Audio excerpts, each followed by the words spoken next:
que esos patrones o las formas en que vemos la vida, las estructuras mentales que tenemos, de alguna manera se forman en esos primeros años. Claro, después se van formando otros, y a veces lo que hacen es solidificarse a lo largo de los años y se convierten en personalidad, y así somos. Pero son simplemente elecciones que hemos hecho a lo largo de nuestra vida para pensar de una u otra manera. A veces eso nos da más libertad, pero en la mayoría de los casos esos patrones nos determinan nuestra vida, nos van cerrando, nos van limitando, porque hay cosas que no nos animamos a hacer, porque hay cosas que no corresponden y porque nosotros somos así. Entiendo que en tu caso ya sabes identificar estos patrones, pero voy a ampliar esta respuesta para aquellos que dicen, bueno, pero entonces, ¿cómo identifico un patrón? Si bien el patrón o el formato en que miramos la vida es interno, siempre la vida por fuera nos muestra cómo estamos por dentro. Cuando algo se repite por fuera, el patrón se está revelando. Por ejemplo, si durante los últimos 10 años, de los 4 trabajos que he tenido, de los 4 me han votado porque me han dicho que no soy valiosa, es posible que mi patrón sea ese. Mi patrón es no darme valor, y estoy buscando siempre una aprobación externa para alimentar ese patrón.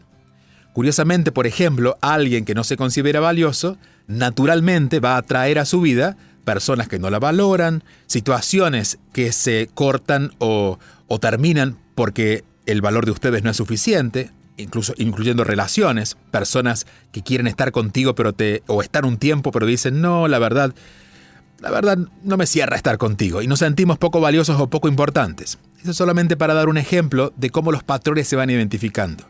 Lo que más se repite fuera de mí y lo que más me hace ruido, porque hay cosas que se repiten pero que no nos molestan, pero lo que más se repite y más nos molesta demuestra o refleja aquello que internamente estoy sosteniendo. A veces es un solo patrón, es una sola forma de mirar algo que se va manifestando en muchas maneras. Quizás, por ejemplo, el patrón de sentirse rechazados, que nació en tu infancia o en tus primeros años por alguna situación en relación a tu familia o alguna experiencia en tus años de escuela, que son donde nos formamos a los patrones, puede generar, por ejemplo, un jefe que no te valora, unos hijos que no te escuchan, un marido que no te da tu lugar. El patrón es el mismo, puesto en diferentes personas, pero el patrón sigue siendo el mismo. ¿Qué hacemos cuando lo identificamos? Y allí va tu pregunta y esta es tu respuesta. Hacerlo diferente. Lo que cambia un patrón no es el darse cuenta. Por ejemplo, si yo me doy cuenta que comer trigo me inflama, el darme cuenta que el trigo me inflama no hace que la inflamación se vaya. Apenas me he dado cuenta. Hay personas que tienen, por ejemplo, un cierto patrón de pareja y de pronto leen un libro y dicen, ¡ay, ya entendí lo que me pasa! Y creen que entendiendo lo que les pasó ya lo han solucionado. En realidad solo le han puesto un nombre al patrón. Esta situación se modifica a través de la acción, es decir, cuando empezamos a hacerlo diferente. Y no es que lo podamos hacer diferente del todo y la primera vez, es empezar poco a poco a ir torciendo nuestras acciones. ¿Y por qué? Muchos me dirán, Julio, pero si lo que tenemos que cambiar está adentro, ¿por qué tenemos que cambiar lo que hacemos hacia afuera? Porque lo que tenemos que cambiar es nuestra conciencia. Pero la conciencia, o aquello donde el patrón se establece, no cambia en nuestra mente. Debe cambiar en todos nosotros. Y donde más debe cambiar es a nivel emocional. Y a nivel emocional lo cambiamos cuando estamos viviendo otra experiencia.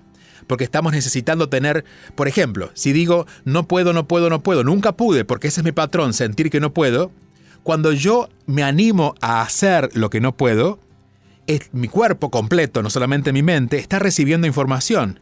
Estoy caminando hacia ese lugar temido. Mi cuerpo está viviendo la sensación de caminar hacia ese lugar temido.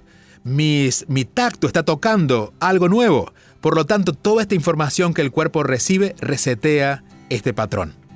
Entonces, animarnos a hacerlo diferente, poco a poco, entendiendo que es un proceso. Con esto digo que no es analizarlo, aunque analizarlo no está mal.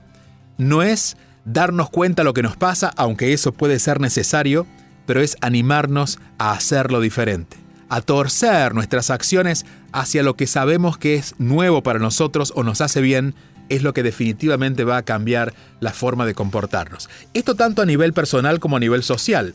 Y esto lo he recomendado muchas veces cuando alguien me pregunta, Julio, ¿qué puedo hacer por mi país o por mi familia? Bueno, animémonos a hacerlo diferente. Y muchos se entusiasman en provocar que todos lo hagamos diferente. No, alcanza contigo. Cuando yo, como parte de una sociedad, empiezo a hacer algo diferente, ese patrón ya no es el mismo. Antes era un 100% el patrón del no podemos, pero cuando en esas 100 personas una se anima a poder y a hacerlo diferente, esa luz que va entrando va contaminando a las otras, contaminando en el sentido más positivo, para que todos nos animemos a generar un cambio de patrón. Es decir, por más que seamos parte de un patrón social o un patrón familiar, el cambio comienza por aquel que se anima a hacerlo.